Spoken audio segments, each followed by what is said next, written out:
세 번째 이야기입니다. 함수의 정의가 말이죠. 함수의 정의가 중학교에서는 두 변수 x, y가 있어가지고 x의 값이 정해지면 y의 값이 하나 정해질 때, 오직 하나 정해질 때, x의 값이 정해지면 y의 값이 오직 하나 정해질 때 함수라고 정의를 합니다. 함수의 정의가 중학교에서는 두 변수 x, y가 있어가지고 x의 값이 정해지면 y의 값이 오직 하나 정해질 때 이 대응관계를 함수라고 합니다. 근데 고등학교에 가면 고등학교에 또 함수가 또 나오죠. 또 나오는데 함수가 두 집합이 나옵니다. 두 집합 xy에 대해서 x의 원소가 하나 결정되면 y의 원소가 오직 하나 결정될 때 이 대응관계를 함수라고 합니다. 그러니까 제가 뭔 말씀을 드리려고 그러냐면 똑같은 내용을 가르치더라도 중학생한테 하는 표현과 고등학생한테 하는 표현이 다릅니다. 이런 차이를 여러분들이 정확히 이해하시고 가르쳐야 됩니다. 그러니까 교육과정에 맞게 가르칠 수 있도록 더 깊이 있는 고찰이 필요하죠. 그러니까 똑같은 내용을 초등학생한테 가르칠 때 초등학생의 언어가 있고 중학생한테 가르칠 때는 중학생의 언어가 있고 고등학생은 고등학교의 언어가 있습니다. 그러니까 중학교의 정의에는 집합이 도입되지 않고 가르치고 있죠. 고등학교 정의에는 집합이 도입되고 가르치고 있습니다. 그래가지고 나중에 이게 어떤 차이가 있냐면 중학교에서는 두 함수 fg가 있을 때 두 함수 fg가 같다 다르다 이런 말이 잘 나오지가 않습니다. 두 함수 fg가 같니 다르니 이런 문제는 잘 없어요. 근데 고등학교에 가면 두 함수 f와 g가 같냐 다르냐 이런 것도 물어보죠.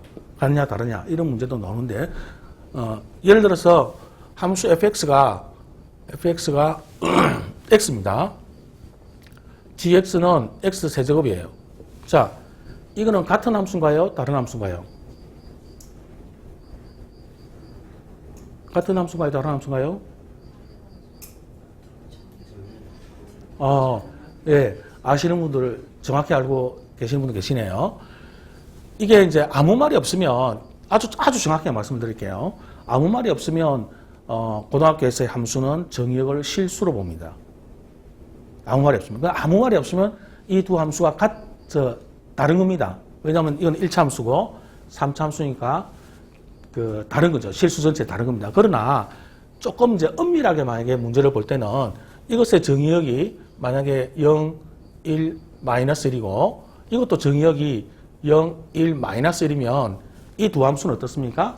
같습니다. 같습니다. 그러니까 0 넣으면 0이고 이것도 0 넣으면 1 넣으면 1이고 무슨 말인지 아시겠죠?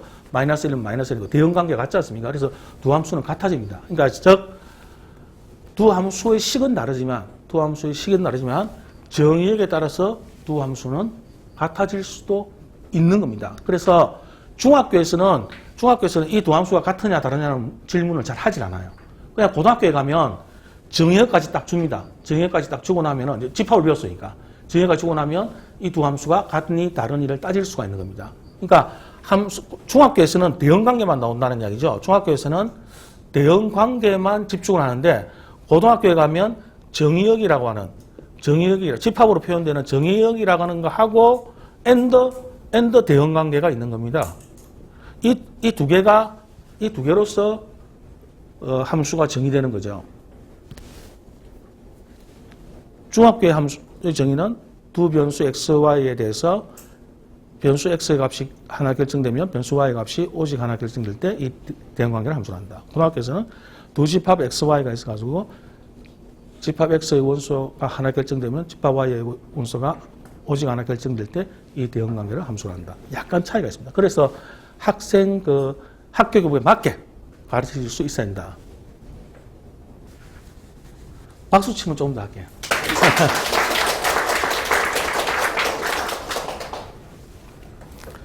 이항분포라는 거 있죠. 이항분포. 그러니까 우리가 확률에 보면은 확률 변수 x는 이항분포 BNP에 따른다.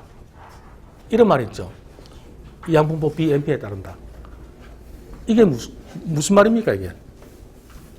시험 문제, 확률 통계 시험 문제 학교에서 치면은 확률 통계 배우고 나서 그 단원에 한 20문제 학교 선생님이 시험 문제 냈다 그러면 그 시험 문제, 세네 문제는 첫 서두가 확률 변수 x는 이항분법 b 10,2분의 1에 따른다. 그럴 때 무엇이 어쩌고 시험 문제 서두에 늘 나오는 말이죠. 이런 말 뭐 수도 없이 들어보셨고 수능에도 많이 나오죠. 이 말이 무슨 말이에요? 자, 제가 짓궂게 질문하지 않겠습니다. 그냥 제가 말씀을 드릴게요. 이런 이야기를 하면은 대부분이 뭐 시행 횟수가 n번이고 확률이 p인 거 아니냐 그렇게 말씀하시는데 그렇게 그건 아니에요.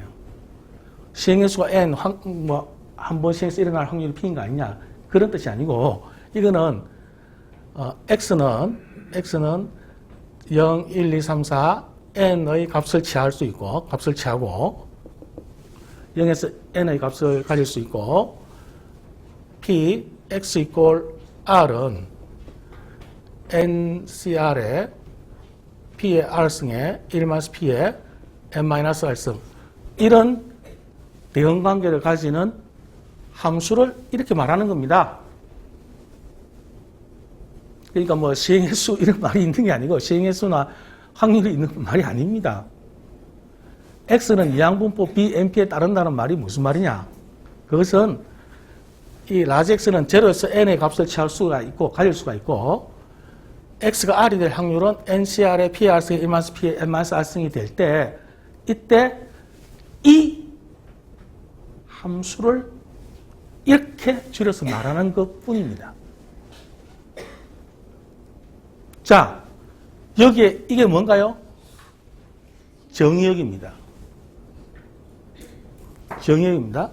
이게 뭔가요? 대응관계입니다. 정의역과 대응관계를 줘서 함수가 정해진 거고 이 함수가 간단합니까? 복잡합니까? 간단해요? 복잡해요? 너무 복잡하잖아요. 외울 수도 없을 만큼 복잡하죠. 너무 띵띵한 함수잖아요. 그래서 간단히 이렇게 쓰자 이렇게 한 겁니다.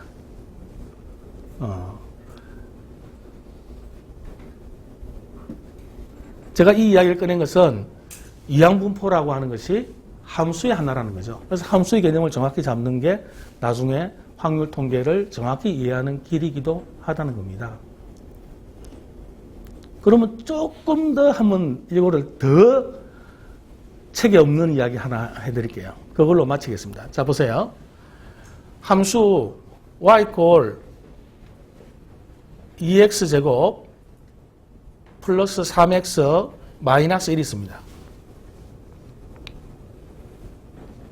이 함수하고 y 꼴 2z제곱 플러스 3z 마이너스 1하고 뭐 정의역은 실수라고 생각합시다. 정의역이 없으니까 실수라고 생각합시다. 정의역은 실수. 자, 이 함수와 이 함수는 같은 함수인가요? 다른 함수인가요? 이 함수와 이 함수는 같은 함수인가요? 다른 함수인가요? 자, 그러면 잘 모르겠으면 자, 두 집합의 정의역은 뭡니까? 실수입니다. 둘 다 실수 같죠? 다음에 x에 1이 들어가면 나오는 값하고 z에 1이 들어가면 나오는 값이 같습니까? 다릅니까? 같죠? 그러니까 제 말은 대응관계가 같냐는 질문이었어요. 대응관계가 같네요. 정의역이 같죠? 대응관계 같죠? 그러면 두 함수는 같은 겁니다. 자, x냐 z냐 하는 것이 중요한 게 아니라 정의역이 같고 대응관계 같으니까 같은 함수입니다. 제가 고등학교 함수의 정의에 충실하게 되어 있는지를 확인시켜 드린 겁니다. 그러면 자, 이거 한번 물어볼게요. 이거 보세요. y 꼴 x제곱이라는 함수하고 y 꼴 2x제곱이라는 함수하고 같은 함수인가요? 다른 함수인가요? 다른 함수죠. 왜? 1 넣으면 1 넣는데 1 넣으면 2 넣으니까 다른, 대응관계가 다르니까 다른 함수죠. 자, 그러니까 xy라는 표현이 중요하다, 중요하지 않다? 중요하지 않다. 오늘 중요한 것은 이 함수가 같냐 다르냐 결정하는 것은 뭐더라? 개수더라는 겁니다. 자, 그래서 이 함수가 혹시 여러분들이 이 함수가 야, 저 함수 되게 복잡하네 이런 생각이 드신다면 이렇게 한번 해볼까요? 2, 3, 마이너스 1 이렇게 써도 됩니다.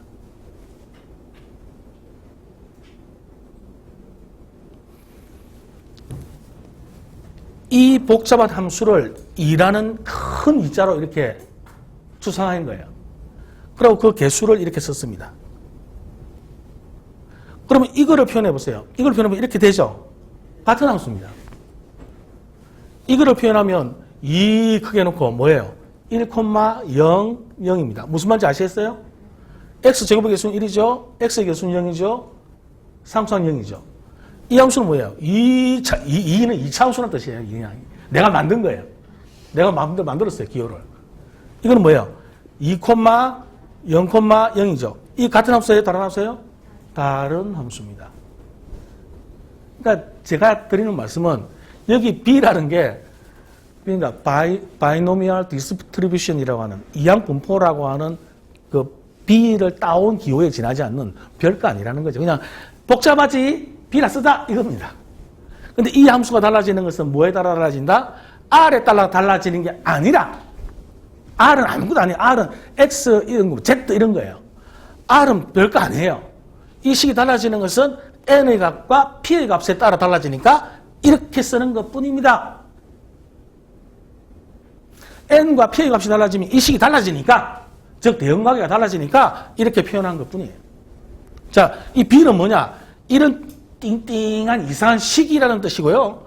N은 함수가 달라지는 문자 중에 하나고 P도 이 함수가 달라지는 문자 중에 하나입니다. P가 2분의 1일 때하고 3분의 1일 때하고 이 식이 달라요. 같아요. 다르죠? N이 5일 때하고 10일 때하고 이 식의 값이 달라요. 같아요. 다르죠? 그러니까 이 식의 값이 달라지는 것은 N과 P지 R이 아니라는 거예요. R은 별 의미가 없어요. 그래서 이 식을 B 그리고 이 식이 달라지는 N과 P를 표현해서 BNP라고 한 것뿐입니다. 그래서 여러분들이 마음만 먹으시면 이차 함수도 이런 기호를 만드실 수가 있습니다. 근데 왜 안 만들었냐? 간단하니까 안 만든 것뿐이에요. 이차 함수도 되게 복잡한 함수였으면 만들었을 거예요. 근데 되게 복잡하지 않으니까 안 만들었을 뿐입니다. 그래서 어떤 수학의 개념이 중학교와 고등학교와 다르다. 또 고등학교 개념을 정확히 이해해야 그 다음에 확률 통계까지 갈 수 있다. 그런 취지의 설명이었습니다. 자, 오늘 여러분들한테 제가 바둑 도를 가지고 쌍을 만드는 문제를 가지고 여러 가지 수학적 기법을 추론할 수 있다는 거 말씀드렸죠. 두 번째, 어떤 간단한 수학적 사실, 삼각형의 세가압의 합이 180도가 된다는 것을 증명하는 과정을 통해서 또 수학적 기법을 가르쳐줬다.